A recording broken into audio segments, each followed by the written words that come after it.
그때 그 회의실 기억나십니까? 죽기 전에 윤서기관님께 꼭 사죄하고 싶었습니다. 사죄를 받을 생각도 줄 용서도 없습니다. 40년. 너무 늦었어요. 태섭은 냉정하게 돌아섰습니다. 오늘 이야기는 40년 전 회사에서 무릎 꿇고 모욕당한 태섭이 아파트 경비원으로 나타난 옛 상사와 운명적으로 재회하게 되는 이야기입니다. 오늘도 찾아주신 여러분께 감사드리며 이야기를 시작하기 전에 구독과 좋아요 버튼을 눌러주시면 더욱 좋은 이야기로 찾아뵐 수 있는 큰 힘이 됩니다. 서울 송파구 동행빌라 701호에서 윤태섭이 눈을 떴습니다. 벽시계가 새벽 5시 반을 가리키고 있었죠. 70세가 된 지금도 몸이 저절로 이 시간에 깨어나는 건 오랜 공무원 생활의 습관 때문이었습니다. 서기관까지 올라가며 35년을 근무했던 그 시절의 규칙적인 생활이 몸에 배어 있었거든요. 태섭은 조용히 침대에서 일어나 슬리퍼를 신고 화장실로 향했습니다. 거울 속 자신의 모습을 보니 머리카락이 완전히 휘어져 있었고 이마와 눈가에는 세월의 흔적이 깊게 새겨져 있었어요. 언제부터인가 아침마다 이 거울을 보는 것이 일상이 되었습니다. 아내 미선이 세상을 떠난 지 벌써 3년이 흘렀는데도 여전히 옆자리가 비어 있다는 게 마음 한구석을 허전하게 만들었죠. 찬물로 세수를 마치고 면도를 깔끔하게 한 뒤 거실로 나왔습니다.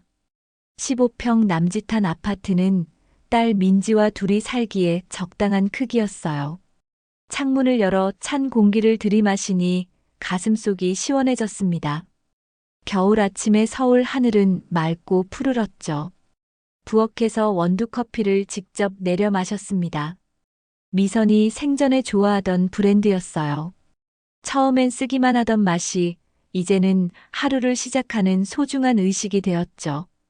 커피 향이 집안에 은은하게 퍼지면서 마음이 차분해졌습니다. 오전 6시가 되자 태섭은 평소처럼 아래층으로 신문을 가지러 내려갔습니다. 동행빌라는 이 일대에서 꽤 오래된 아파트였지만 관리가 잘 되어 있었어요. 태섭이 사는 7층에서 1층까지 내려가는 길에 만나는 이웃들과는 가벼운 인사를 나누곤 했습니다. 계단을 이용해서 천천히 내려갔어요. 엘리베이터도 있었지만 건강을 생각해서 가급적 계단을 이용했습니다. 한 계단씩 내려가면서 무릎 관절이 조금씩 뻣뻣해지는 걸 느꼈지만 그래도 꾸준히 움직이는 게 중요하다고 생각했거든요. 의사 선생님도 적당한 운동이 노년 건강에 가장 좋다고 하셨으니까요. 1층 경비실 앞에 도착하자 새로 부임한 경비원이 인사를 건넸습니다. 지난주 월요일부터 근무를 시작한 사람이었는데 나이는 태섭과 비슷해 보였어요. 키는 중간 정도였고 얼굴에는 깊은 주름이 패여 있었습니다. 경비원복을 단정하게 입고 있었지만 어딘가 초라한 느낌이 들었죠. 안녕하십니까? 701호 어르신. 경비원의 목소리에는 묘한 떨림이 있었습니다. 정중하게 인사를 하면서도 시선을 제대로 마주치지 못하고 자꾸 다른 곳을 바라봤어요. 태섭은 신문을 받아들고 가볍게 고개를 끄덕였습니다. 수고하십니다. 하지만 경비실을 지나가는 순간 등 뒤에서 누군가 자신을 뚫어지게 바라보는 강렬한 시선을 느꼈습니다. 걸음을 멈추고 뒤돌아보니 경비원이 창문 너머로 자신을 응시하고 있었죠. 눈빛에는 복잡한 감정이 담겨 있었어요. 두려움일까? 아니면 죄책감일까?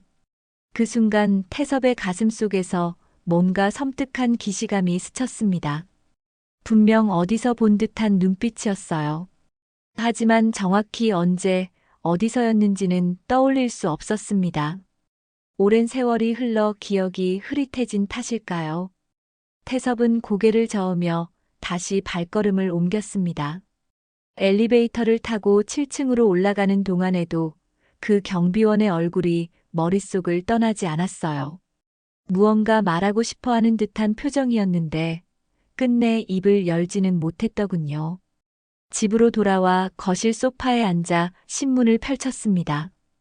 경제면에는 대기업 구조조정 소식이 크게 실려 있었고 실업률 증가에 대한 우려의 목소리들이 이어졌어요. 정치면에는 여야 갈등에 관한 기사들이 줄을 이었죠. 읽다 보니 요즘 젊은 사람들의 취업난이 얼마나 심각한지 새삼 실감했습니다. 자신이 공무원으로 평생을 보낸 게 정말 다행이라는 생각이 들었어요. 비록 말년에 아내를 먼저 보내는 큰 아픔을 겪었지만 적어도 경제적인 걱정 없이 노후를 보낼 수 있었으니까요. 공무원 연금 덕분에 딸에게 부담을 주지 않고도 생활할 수 있었거든요. 스포츠면을 넘기다가 부고란을 보게 되었습니다. 동갑내기들의 이름이 하나둘 올라와 있는 걸 보니 문득 쓸쓸한 마음이 들었어요. 인생의 마지막 장을 넘기고 있다는 생각이 스쳤습니다. 오전 10시쯤 딸 민지가 일어났습니다. 민지는 42살의 미혼 여성으로 대기업 마케팅팀에서 과장으로 일하고 있었어요. 키가 크고 날씬한 체격의 지적인 인상을 풍기는 여성이었습니다. 결혼 문제로 태섭과 가끔 실랑이를 벌이긴 했지만 아버지 곁에서 함께 살며 성실하게 돌봐주고 있었죠. 아빠, 벌써 신문 다 보셨어요? 민지가 부엌에서 물을 마시며 물었습니다. 머리를 간단히 묶고 잠옷 차림이었지만 단정한 모습이었어요. 응, 별거 없더라. 요즘 세상이 참 어수선해. 젊은 사람들 취업하기도 힘들고. 그러게요. 저희 회사에서도 구조조정 얘기가 계속 나오고 있어서 직원들이 다들 불안해하고 있어요. 언제 칼이 떨어질지 모르니까요. 민지의 말에 태섭은 걱정스러운 표정을 지었습니다. 혹시라도 딸이 회사에서 잘리기라도 하면 어쩌나 하는 걱정이 앞섰죠. 아직 결혼도 안 한 상태에서 실직까지 하게 되면 정말 큰일이었거든요.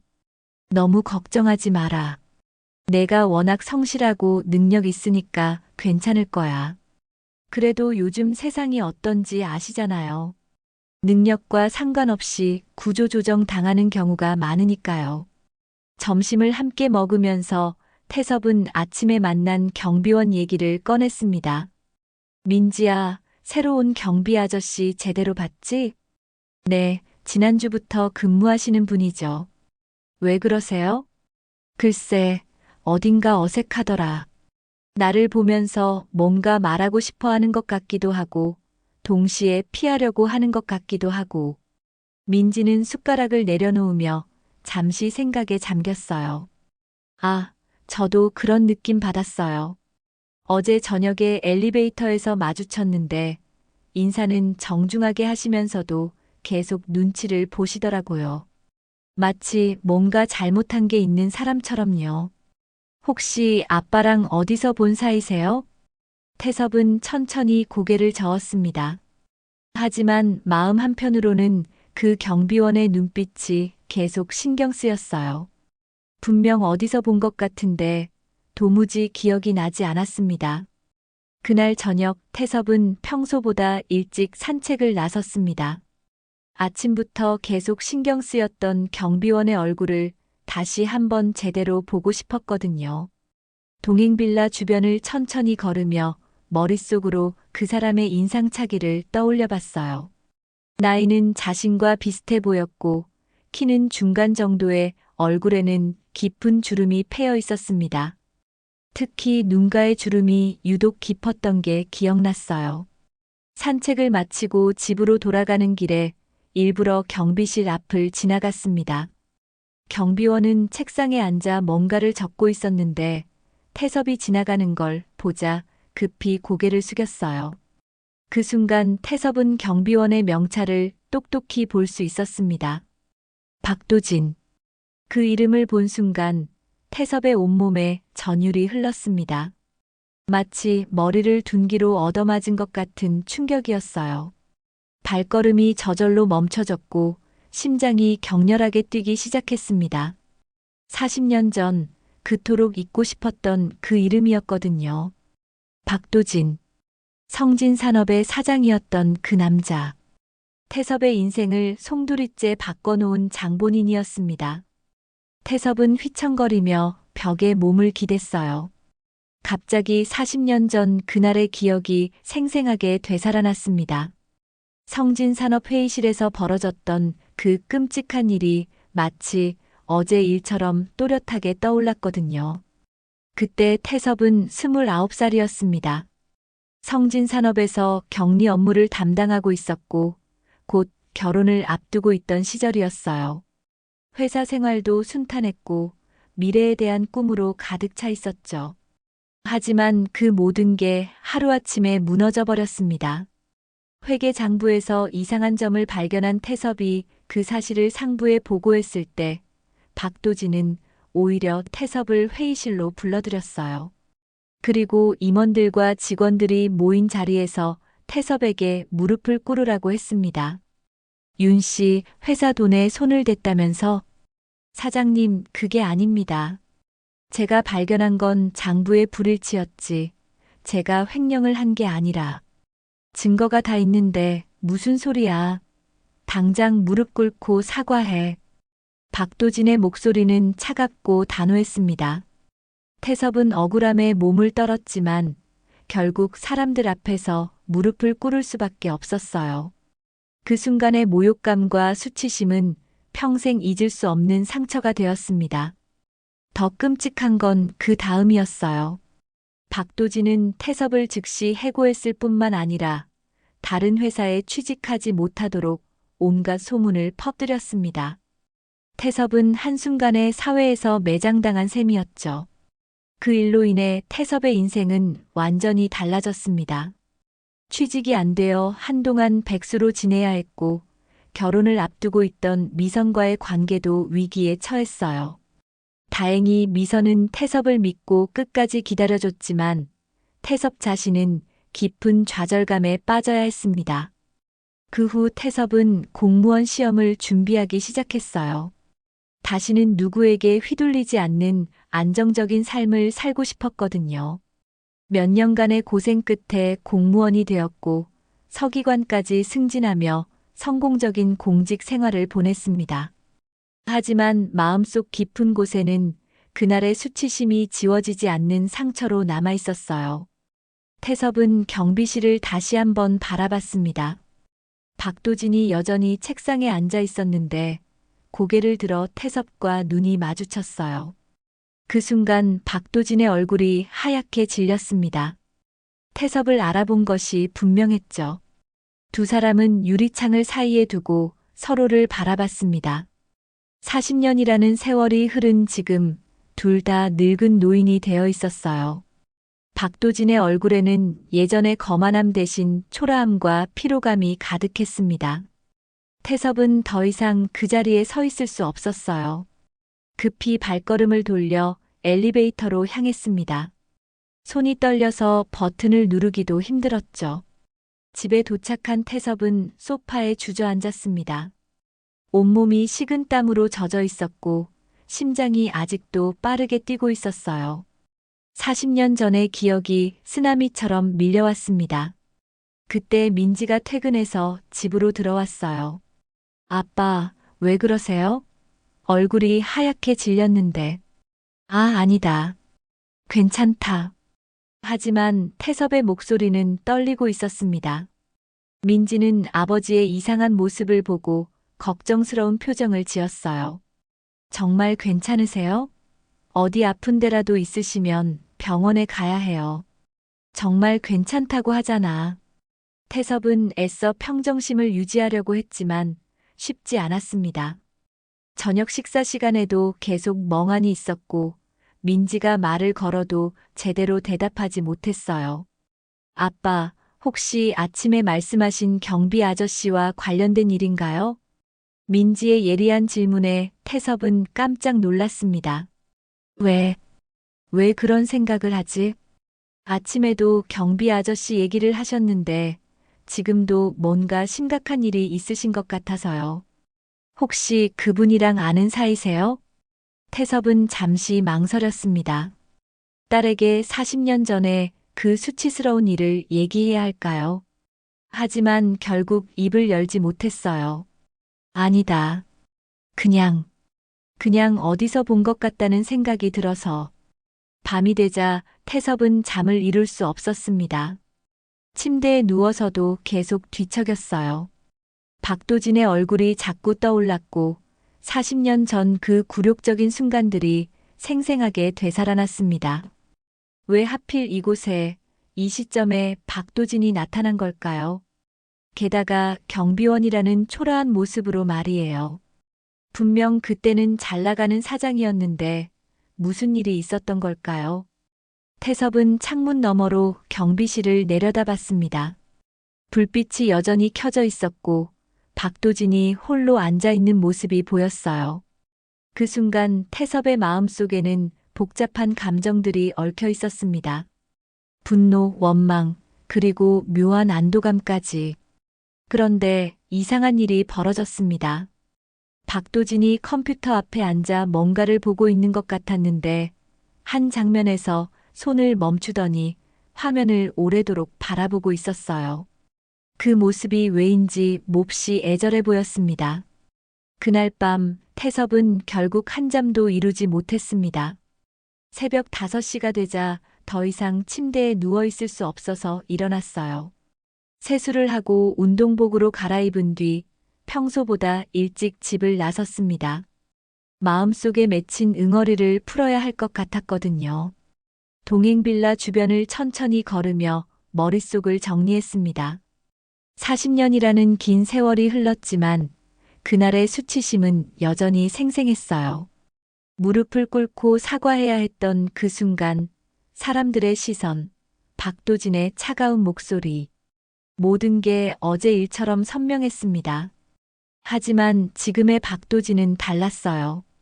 예전의 거만하고 위압적인 모습은 온데간데 없고 그저 초라한 노인의 모습이었습니다.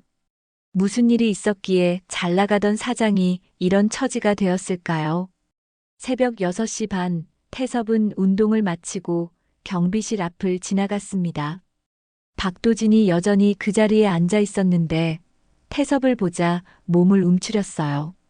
하지만 이번에는 태섭이 먼저 걸음을 멈췄습니다.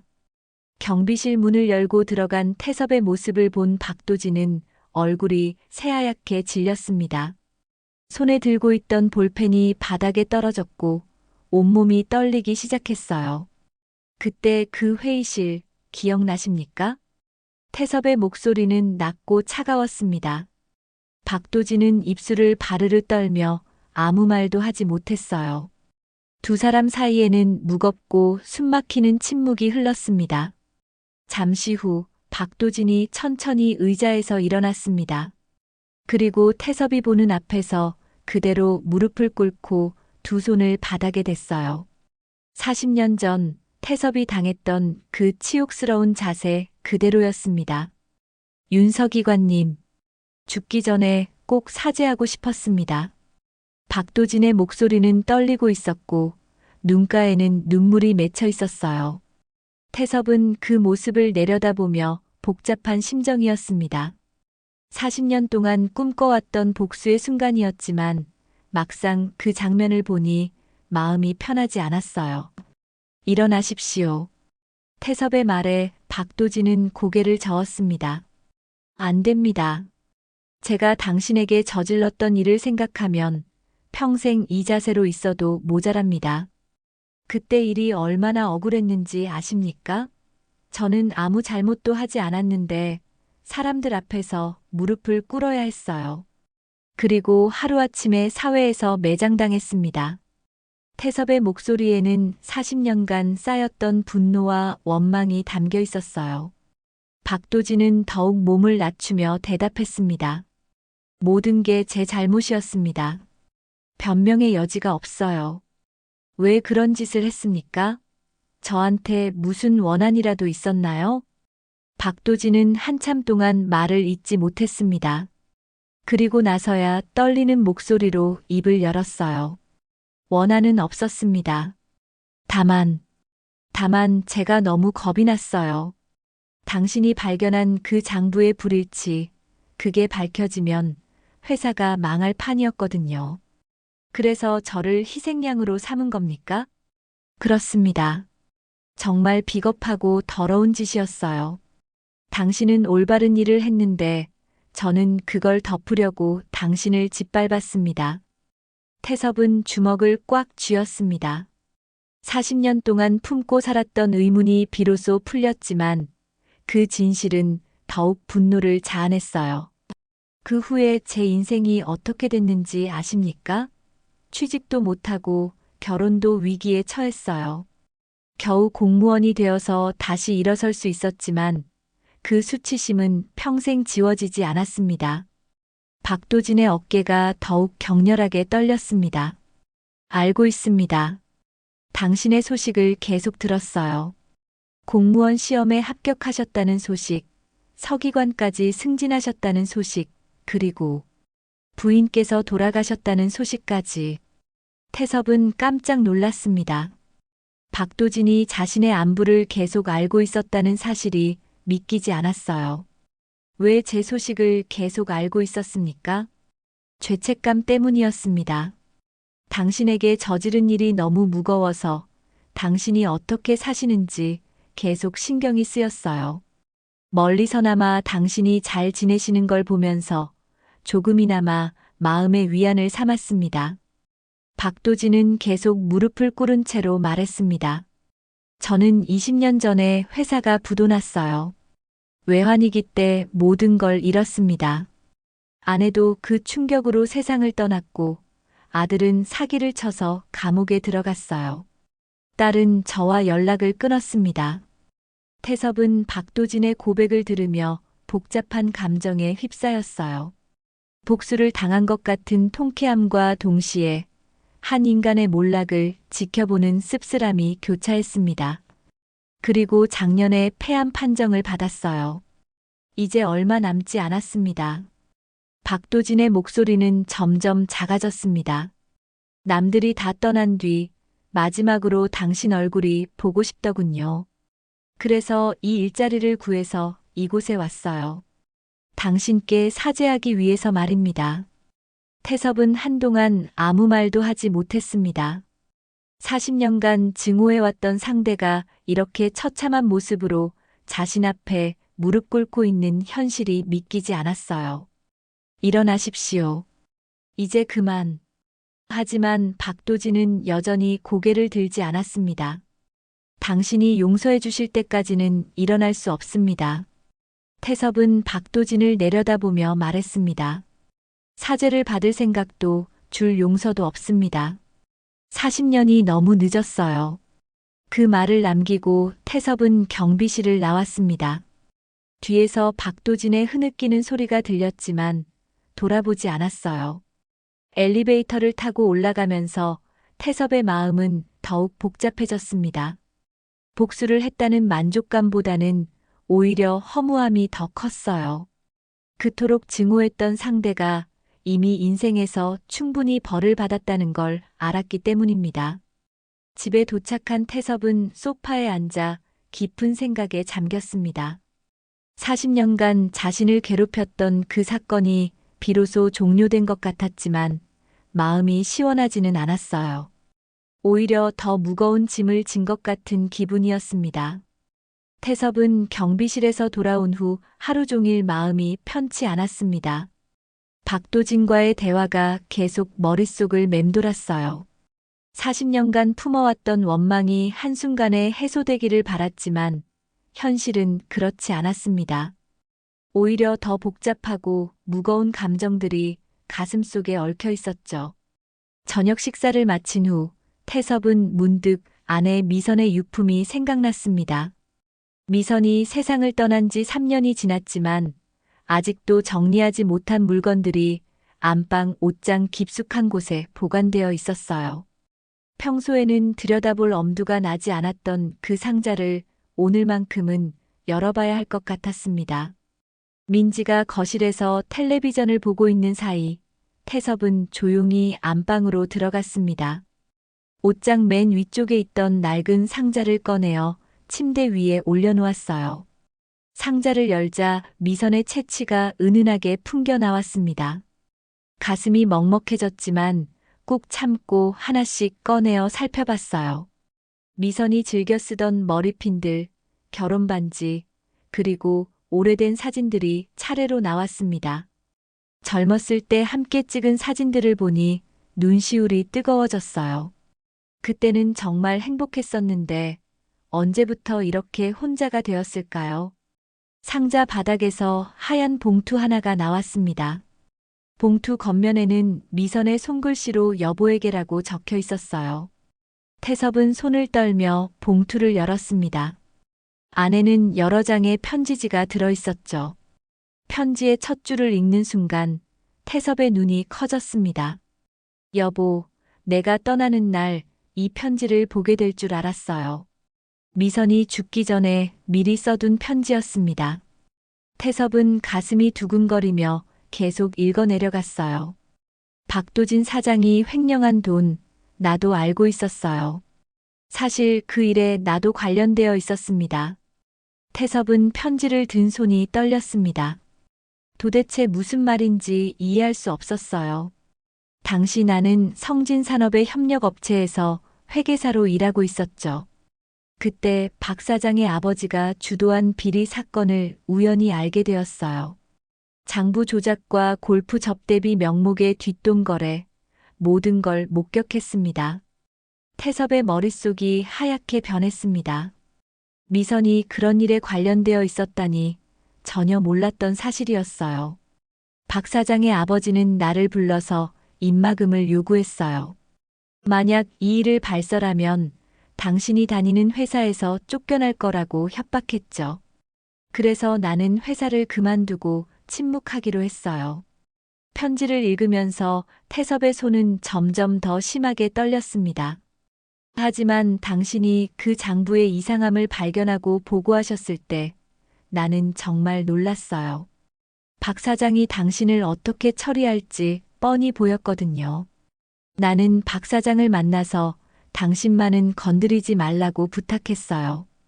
태섭은 편지를 읽다가 잠시 멈췄습니다.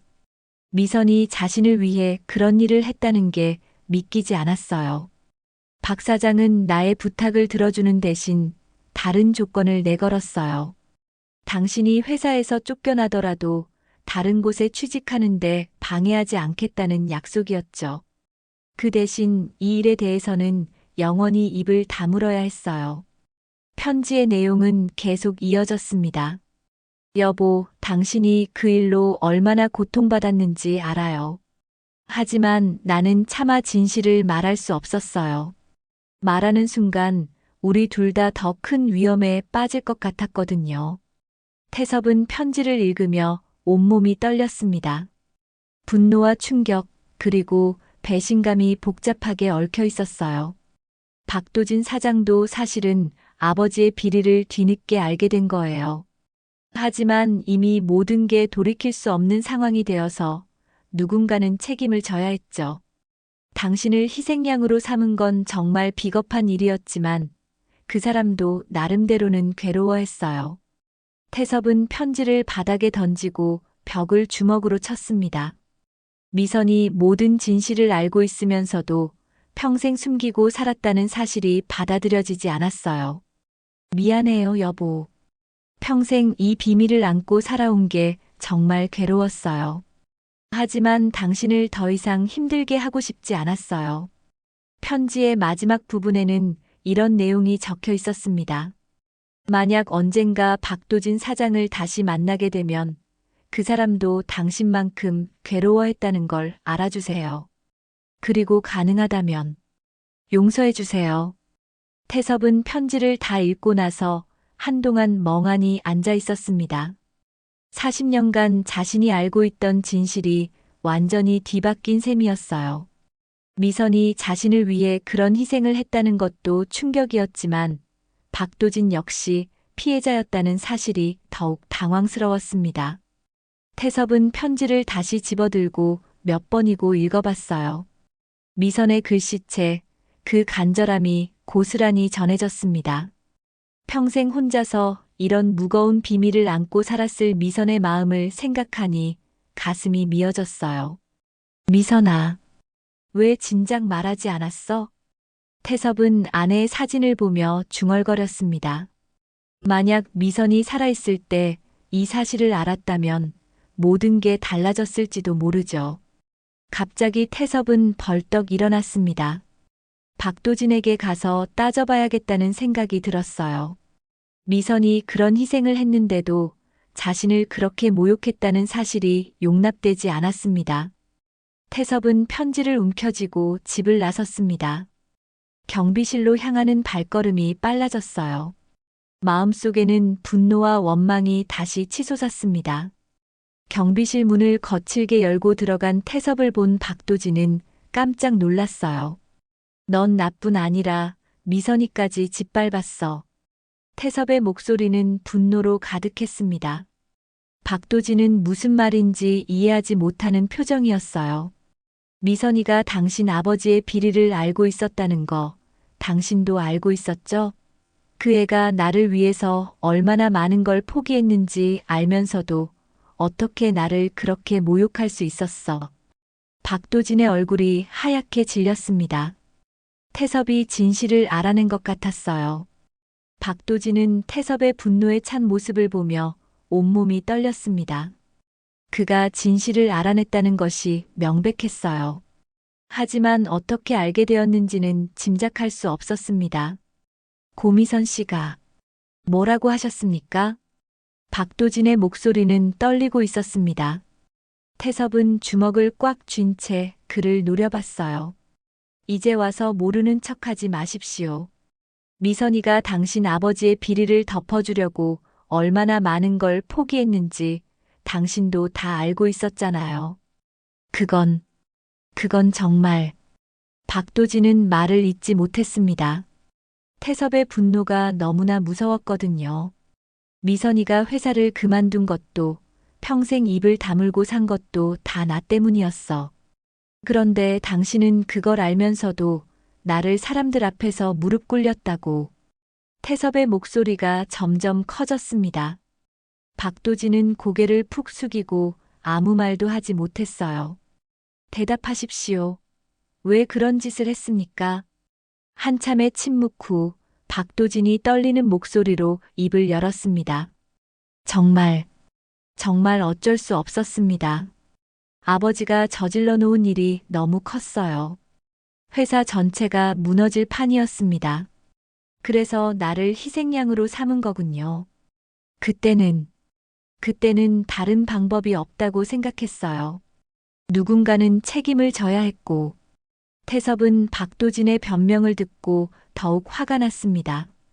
미선이는 당신들을 위해 자신의 모든 걸 포기했는데 당신은 그 고마움도 모르고 나를 짓밟았어. 그 순간 경비실 밖에서 발걸음 소리가 들렸습니다. 민지가 아버지를 찾아 내려온 것이었어요. 태섭의 큰 소리를 듣고 걱정이 되어서였죠. 아빠, 무슨 일이세요? 민지가 경비실 문을 열고 들어오자 태섭과 박도진 모두 당황했습니다. 민지는 아버지의 분노에 찬 모습과 박도진의 초라한 모습을 번갈아 봤어요. 아빠, 집에 가요. 여기서 이러시면 안 돼요. 민지는 아버지의 팔을 잡으며 말했습니다. 태섭은 잠시 망설이다가 민지를 따라 경비실을 나왔어요. 하지만 마지막에 박도진을 향해 말했습니다. 이 일은 끝나지 않았어요. 집으로 돌아온 후 민지는 아버지에게 무슨 일인지 물어봤습니다. 태섭은 한참을 망설이다가 결국 모든 것을 털어놓았어요. 40년 전의 일부터 미선의 편지까지 모든 진실을 말했습니다. 민지는 아버지의 이야기를 듣고 충격에 빠졌어요. 그럼 엄마가 평생 그런 비밀을 안고 살았다는 거예요? 그렇다. 나는 아무것도 모르고 박도진만 원망하며 살았는데 정작 내 엄마는 혼자서 모든 걸 감당하고 있었어. 태섭의 목소리에는 자책감이 가득했습니다. 민지는 아버지의 손을 잡으며 말했어요. 아빠, 엄마는 아빠를 사랑해서 그런 선택을 하신 거예요. 후회하지 마세요. 하지만 태섭의 마음은 쉽게 진정되지 않았습니다. 미선에 대한 미안함과 박도진에 대한 복잡한 감정이 얽혀 있었거든요. 며칠이 지났습니다. 태섭은 경비실 앞을 지날 때마다 박도진과 눈이 마주쳤지만 서로 말을 걸지는 않았어요. 하지만 어느 날 아침 민지가 이상한 일을 발견했습니다. 아빠, 경비 아저씨가 새벽마다 쓰레기를 뒤지시는 것 같아요. 뭐라고? 어제 늦게 들어오다가 봤는데 쓰레기 수거함 주변에서 뭔가를 찾고 계시더라고요. 오늘 아침에도 그러시던데. 태섭은 민지의 말에 의심이 들었습니다. 박도진이 무엇을 찾고 있는 걸까요? 그날 밤 태섭은 몰래 창문으로 아래를 내려다봤습니다. 정말로 박도진이 쓰레기 더미를 뒤지고 있었어요. 무언가를 간절히 찾는 모습이었습니다.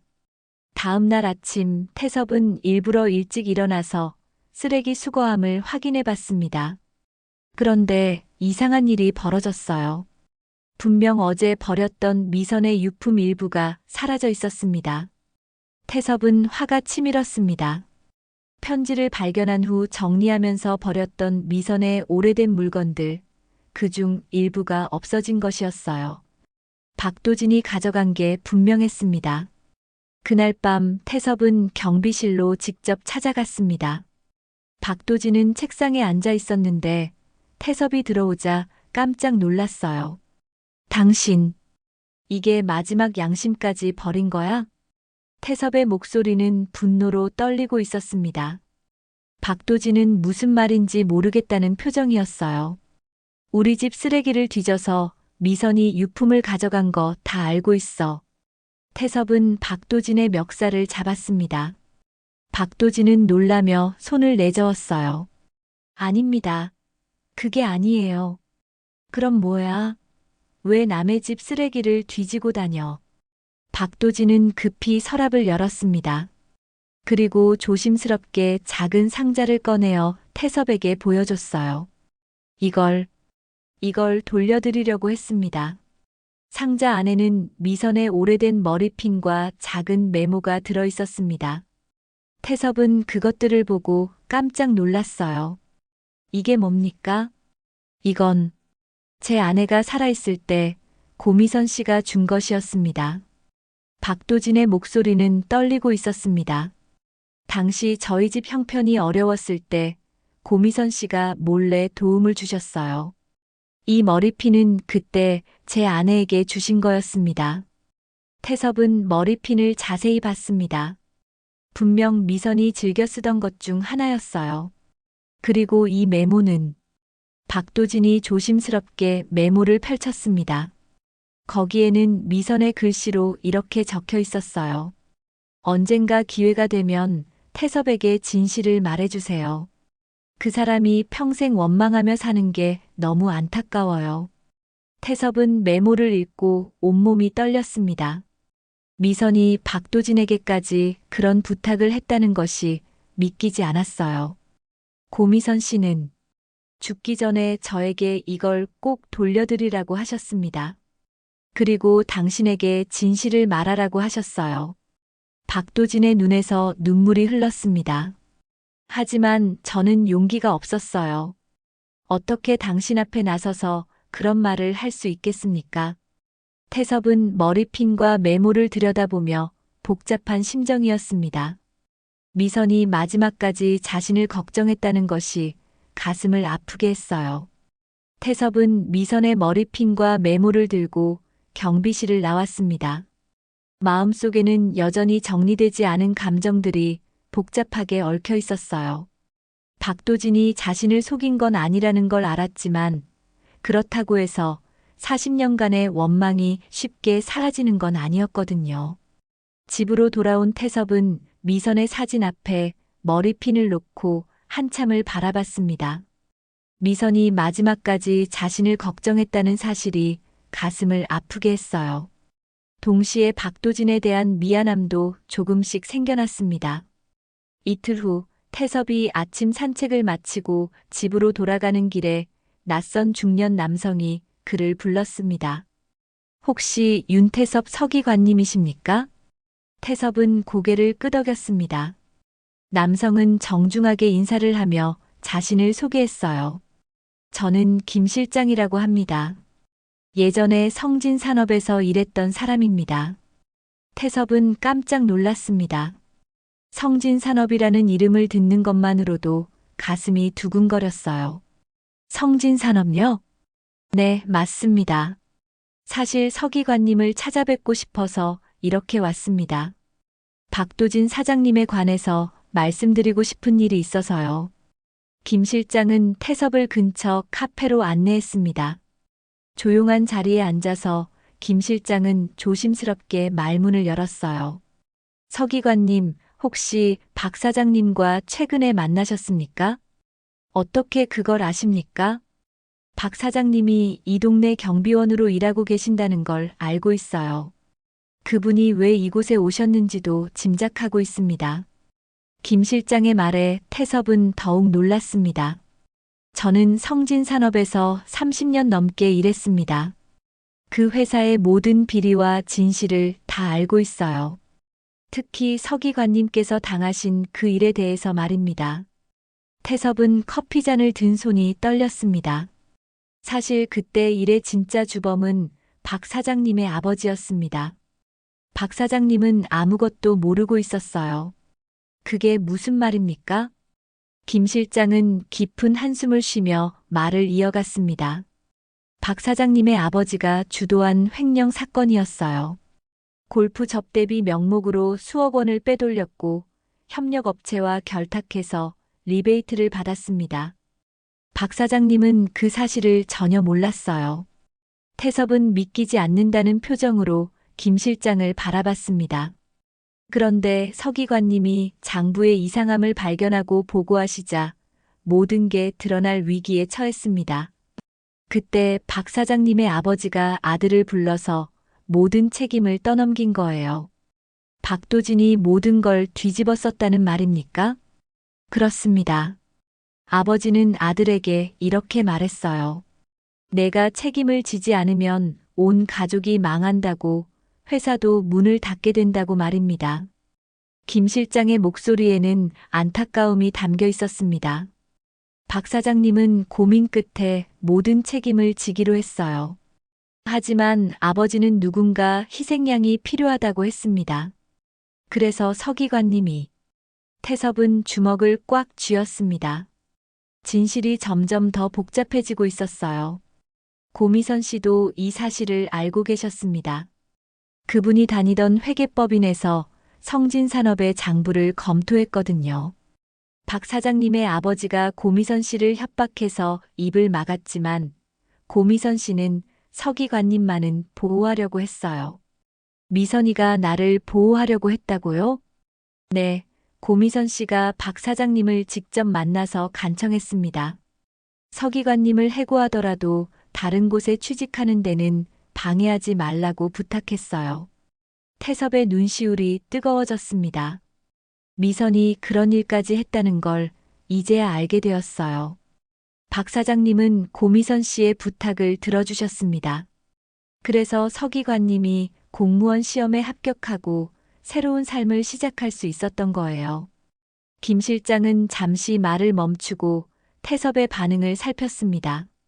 하지만 박 사장님 자신은 그 일로 인해 평생 고통받으셨어요. 아버지의 죄를 뒤집어 쓰고 사는 게 얼마나 괴로웠겠습니까? 그럼 박도진은 억울하게 누명을 쓴 거라는 말입니까? 일부는 그렇다고 볼 수 있죠. 물론 서기관님을 희생양으로 삼은 건 잘못이었습니다. 하지만 그것도 어쩔 수 없는 선택이었어요. 태섭은 머리가 복잡했습니다. 40년간 자신이 알고 있던 진실이 송두리째 흔들리고 있었어요. 박 사장님이 무릎 꿇은 게 처음이 아닙니다. 김 실장의 말에 태섭은 고개를 들었습니다. 아버지 앞에서도 수없이 무릎 꿇으셨어요. 회사 임원들 앞에서도 협력업체 사장들 앞에서도 고개를 숙이며 사과하셨습니다. 박 사장님의 인생 전체가 무릎이었죠. 태섭은 가슴이 답답해졌습니다. 박도진도 자신만큼이나 피해자였다는 생각이 들었거든요. 그분이 회사가 부도나고 나서 어떻게 지내셨는지 아십니까? 김 실장은 계속해서 박도진의 근황을 들려줬습니다. 부인께서 충격으로 돌아가시고 아드님은 사기 사건에 연루되어 감옥에 들어가셨어요. 따님은 아버지와 연락을 끊었고 박 사장님은 혼자서 온갖 허드렛 일을 하며 살아오셨습니다. 그리고 작년에 폐암 진단을 받으셨다고 들었습니다. 태섭의 마음이 무거워졌습니다. 박 사장님이 이곳에 경비원으로 온 이유를 아십니까? 서기관님께 사죄하기 위해서였어요. 자신이 저지른 일에 대해 평생 후회하며 사셨거든요. 김 실장은 마지막으로 이렇게 말했습니다. 서기관님, 박 사장님은 이미 충분히 벌을 받으셨어요. 이제는 용서해 주시면 안 될까요? 태섭은 한참 동안 아무 말도 하지 못했습니다. 김 실장과 헤어진 후 집으로 돌아가는 길에 계속 생각에 잠겼어요. 집에 도착해서 미선의 사진을 바라보며 태섭은 중얼거렸습니다. 미선아, 그럼 내가 증오했던 건 뭐였지? 40년 동안 원망하며 산 게 무슨 의미였을까? 태섭의 혼란은 깊어져만 갔습니다. 박도진에 대한 분노가 서서히 연민으로 바뀌어 가고 있었어요. 하지만 여전히 마음 한구석에는 정리되지 않은 감정들이 남아 있었습니다. 그날 밤 태섭은 창문으로 경비실을 내려다봤습니다. 박도진이 홀로 앉아 있는 모습이 보였어요. 그 모습이 예전보다 훨씬 쓸쓸해 보였습니다. 김 실장과의 만남 이후 며칠이 지났습니다. 태섭은 계속해서 복잡한 마음으로 지내고 있었어요. 박도진에 대한 감정이 분노에서 연민으로 바뀌어가고 있었지만 여전히 마음 한구석에는 정리되지 않은 무언가가 남아 있었습니다. 그날 아침 하늘에서 비가 내리기 시작했습니다. 가을비치고는 제법 굵은 빗방울들이 창문을 두드렸어요. 태섭은 우산을 챙겨 들고 평소보다 늦게 산책을 나섰습니다. 비 오는 날의 거리는 평소와 달리 조용했습니다. 사람들의 발걸음도 빨라졌고 모두들 우산 속으로 몸을 움츠리고 있었어요. 태섭은 천천히 걸으며 빗소리에 귀를 기울였습니다. 마음이 조금씩 차분해지는 것 같았어요. 산책을 마치고 동행빌라로 돌아가는 길에 태섭은 경비실 앞에서 박도진을 발견했습니다. 박도진은 경비실 밖에 서서 비를 맞고 있었어요. 우산도 없이 말입니다. 태섭은 걸음을 멈추고 박도진을 바라봤습니다. 박도진은 비에 흠뻑 젖어 있었지만 움직이지 않았어요. 마치 무언가를 기다리는 것 같았습니다. 왜 밖에서 비를 맞고 계십니까? 태섭이 다가가서 물었습니다. 박도진은 태섭을 보고 깜짝 놀랐어요. 아, 서기관님. 우산도 없이 여기서 뭐 하세요? 박도진은 잠시 망설이다가 대답했습니다. 오늘이 마지막 근무일이라서요. 마지막 근무일이요? 태섭은 의외라는 표정을 지었습니다. 박도진은 고개를 끄덕였어요. 병원에서 더 이상 일을 계속할 수 없다고 했습니다. 입원을 해야 한다고 하더군요. 태섭은 박도진의 말을 듣고 가슴이 답답해졌습니다. 폐암이 많이 진행된 모양이었어요.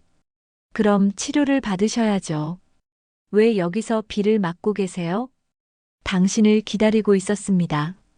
박도진의 목소리는 떨리고 있었습니다. 마지막으로 한 말씀 드리고 싶어서요. 태섭은 자신의 우산을 박도진 쪽으로 기울여 비를 가려줬습니다. 박도진은 그 작은 배려에 눈물을 글썽였어요.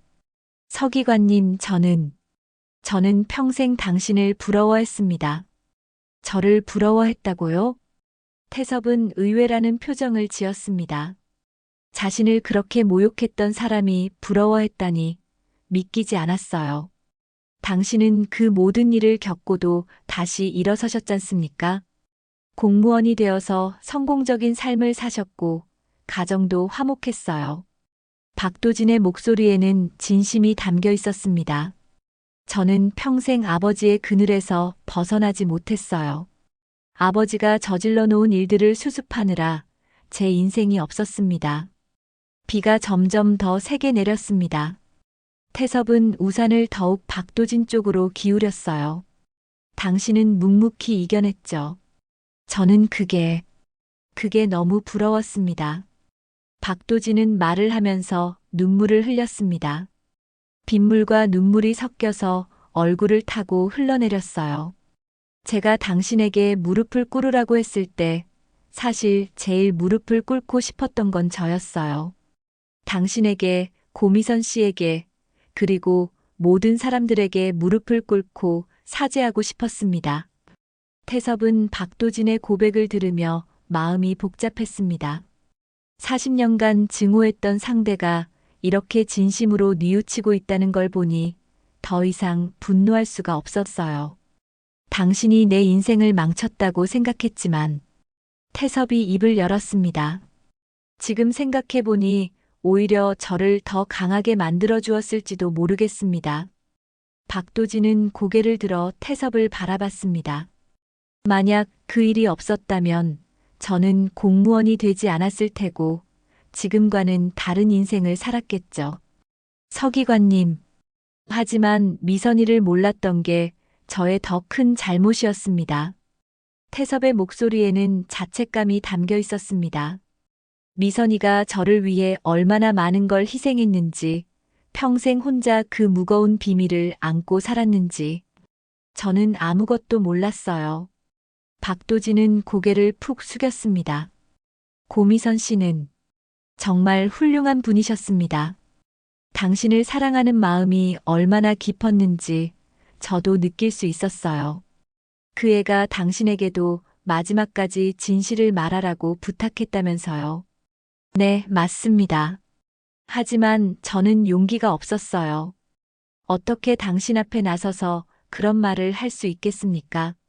태섭은 잠시 침묵했습니다. 그리고 천천히 입을 열었어요. 당신은 평생 묵묵히 이겨냈죠. 저는 그게 부러웠습니다. 박도진의 말을 그대로 돌려준 것이었습니다. 박도진은 그 말을 듣고 깜짝 놀랐어요. 저도 당신이 부러웠어요. 모든 걸 혼자 감당하며 살아온 그 용기가 말입니다. 비가 조금씩 그치기 시작했습니다. 하늘에서 햇살이 살짝 비치며 빗방울들을 반짝이게 만들었어요. 태섭은 우산을 완전히 박도진에게 넘겨주었습니다. 이제 병원에 가서 치료받으세요. 아직 늦지 않았을 거예요. 박도진은 우산을 받으며 눈물을 흘렸습니다. 감사합니다. 진심으로 감사합니다. 그때 박도진이 갑자기 무릎을 꿇었습니다. 비에 젖은 땅바닥에 무릎을 대고 깊이 고개를 숙였어요. 마지막으로 진심으로 사과드립니다. 당신에게 저지른 모든 일들 정말 죄송합니다. 태섭은 박도진을 내려다보며 복잡한 심정이었습니다. 40년간 꿈꿔왔던 복수의 순간이었지만 이제는 그런 마음이 들지 않았어요. 일어나세요. 태섭이 말했습니다. 이제 그만 일어나시고 남은 시간 동안은 평안하게 지내세요. 박도진은 천천히 일어섰습니다. 두 사람은 서로를 바라보며 한동안 말이 없었어요. 안녕히 가세요, 윤서기관님. 박도진이 마지막 인사를 건넸습니다. 태섭은 고개를 끄덕이며 대답했어요. 안녕히 가십시오. 박도진은 우산을 들고 천천히 걸어갔습니다. 태섭은 그 뒷모습을 바라보며 서 있었어요. 40년간의 원망이 비와 함께 씻겨 내려가는 것 같았습니다. 박도진과의 마지막 만남 이후 며칠이 지났습니다. 태섭은 평소와 다름없이 아침 산책을 나갔지만 마음 한편으로는 박도진이 어떻게 지내고 있을지 궁금했어요. 병원에 입원해서 치료를 받고 있을 것 같았지만 폐암 말기라는 진단이 계속 신경 쓰였습니다. 동행 빌라로 돌아가는 길에 경비실을 지나쳤습니다. 새로운 경비원이 정중하게 인사를 건넸어요. 젊은 남성이었는데 박도진과는 전혀 다른 느낌이었습니다. 태섭은 가벼운 인사를 나누고 엘리베이터를 탔어요. 새로 오신 경비원분이시네요. 태섭이 말하자 경비원이 대답했습니다. 네, 어제부터 근무하고 있습니다. 이전 분께서 갑자기 그만두셔서 급하게 들어왔어요. 태섭은 고개를 끄덕이며 7층으로 올라갔습니다. 집에 도착해서 신문을 펼쳐보니 부고란에서 익숙한 이름을 발견했어요. 가슴이 철렁했습니다. 박도진 69세 별세. 태섭은 신문을 든 손이 떨렸습니다. 예상했던 일이었지만 막상 부고를 보니 마음이 무거웠어요. 장례식장 주소와 시간이 적혀 있었습니다.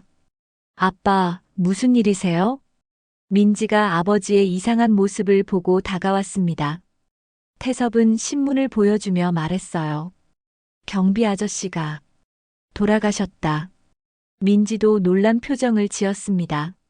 아버지로부터 모든 사연을 들었기 때문에 박도진이 어떤 의미인지 알고 있었거든요. 장례식장에 가실 거예요? 태섭은 잠시 망설였습니다. 가야 할지 말아야 할지 확신이 서지 않았어요. 글쎄다. 가봐야 할 것 같기도 하고. 아빠가 원하시면 같이 가요. 민지의 말에 태섭은 고개를 끄덕였습니다. 장례식장에 도착하니 생각보다 조문객이 많지 않았습니다. 몇몇 옛 직장 동료들과 친척들만 와 있었어요. 태섭과 민지는 조용히 분향을 하고 뒤쪽에 앉았습니다. 빈소에는 박도진의 젊었을 때 사진이 놓여 있었어요. 정장을 단정하게 입고 미소를 짓고 있는 모습이었습니다. 태섭은 그 사진을 보며 복잡한 감정에 휩싸였어요. 장례식이 끝나고 사람들이 하나둘 떠나갈 때 한 중년 여성이 태섭에게 다가왔습니다. 혹시 윤태섭 선생님이시죠? 태섭은 고개를 끄덕였습니다.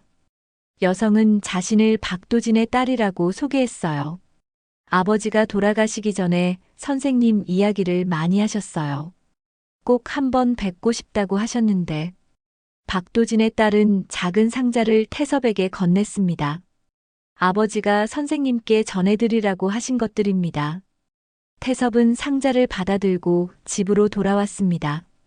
민지와 함께 상자를 열어보니 몇 가지 물건들이 들어 있었어요. 먼저 나온 것은 미선의 머리핀이었습니다. 박도진이 돌려주려고 했던 그것이었죠. 그리고 작은 메모지가 하나 더 있었어요. 윤석이 관님께라고 적힌 메모를 펼쳐보니 박도진의 마지막 편지였습니다. 서기관님, 이 편지를 읽고 계신다면 저는 이미 이 세상 사람이 아닐 것입니다. 마지막까지 당신께 폐를 끼쳐서 죄송합니다. 태섭은 편지를 읽으며 눈시울이 뜨거워졌습니다. 제 인생에서 마지막으로 용서받고 싶었던 사람은 당신이었습니다. 그리고 이제는 스스로를 용서하려 합니다. 편지에는 박도진의 진솔한 마음이 담겨 있었어요. 당신이 보여주신 마지막 배려, 우산을 씌워주신 그 순간이 제 인생에서 가장 따뜻했던 기억으로 남을 것입니다. 태섭은 편지를 읽으면서 울컥했습니다. 고미선 씨가 당신을 얼마나 사랑했는지 저도 느낄 수 있었습니다. 그 사랑 때문에 당신은 다시 일어설 수 있었고 훌륭한 인생을 사셨어요. 편지의 마지막 부분을 읽을 때 태섭의 눈에서 눈물이 흘렀습니다. 이제는 원망도 미움도 모두 내려놓으시길 바랍니다. 남은 인생 평안하게 지내세요. 그것이 저에 대한 마지막 용서가 될 것입니다. 태섭은 편지를 다 읽고 나서 한참을 말없이 앉아 있었습니다. 40년간 가슴속에 맺혀있던 응어리가 마침내 풀리는 것 같았어요. 며칠 후 태섭은 미선의 사진 앞에 앉았습니다. 박도진의 편지와 미선의 머리핀을 함께 놓고 조용히 말했어요. 미선아, 이제야 알겠다. 내가 왜 그런 선택을 했는지, 왜 끝까지 입을 다물고 있었는지. 태섭의 목소리는 부드러웠습니다. 박도진이라는 사람도 나만큼이나 힘들게 살았구나. 내가 마지막까지 그 사람을 걱정했던 이유를 이제야 이해할 것 같아. 미선의 사진 속 미소가 더욱 따뜻해 보였습니다. 당신이 용서했던 그 사람, 나도 이제 놓아줄게. 그리고 나 자신도 용서할게. 태섭은 창밖을 바라봤습니다. 가을 하늘이 맑고 푸르렀어요. 마치 모든 것이 깨끗하게 씻겨나간 것 같았습니다. 그날 오후 태섭은 평소보다 긴 산책을 나갔습니다. 동행빌라 주변을 천천히 걸으며 지난 일들을 떠올렸어요.